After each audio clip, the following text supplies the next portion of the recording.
Definitely এটা দুঃখজনক। আমরা কিন্তু একটু অস্থির একটা সময় পার করছি না। কেয়া পায়েলকে ঘিরে বিতর্কের মাঝে এবার মুখ খুলেন অভিনেতা মুশফিক আর ফারহান। সাম্প্রতিক এক অনুষ্ঠানে সাংবাদিকদের প্রশ্নের উত্তরে তিনি জানান, কেয়া পায়েলের অভিনয় নিয়ে তার কোনো আপত্তি নেই, বরং তিনি বারংবারই মনে করেন কে একজন প্রতিভাবান অভিনেত্রী। তবে বিতর্কিত অনুষ্ঠানে প্রসঙ্গে তিনি বলেন, শুটিং শুরুর আগেই তিনি কেয়া পায়েলকে পোশাকের বিষয়টি নিয়ে সতর্ক করেছিলেন। মুশফিক আর ফারহানের ভাষ্য অনুযায়ী একটি চরিত্রে অভিনয় করার সময় শুধু পারফরম্যান্স নয়, পুরো বিষয়টি পোশাক, উপস্থাপনা ও সামাজিক প্রভাব ভেবে দেখা দরকার।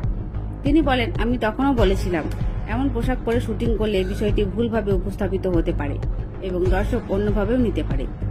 এদিকে এই মন্তব্য প্রকাশ্যে আসতে সোশ্যাল মিডিয়ায় নতুন করে আলোচনা শুরু হয়েছে।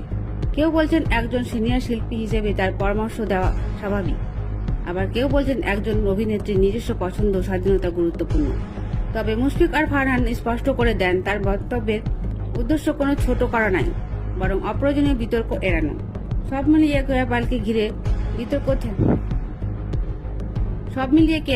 ঘিরে বিতর্ক যেন থামছে না, বরং একের পর এক মন্তব্য নতুন মাত্রা পাচ্ছে। এই বিষয়ে আপনার মতামত কি? কমেন্টে জানাতে ভুলবেন না।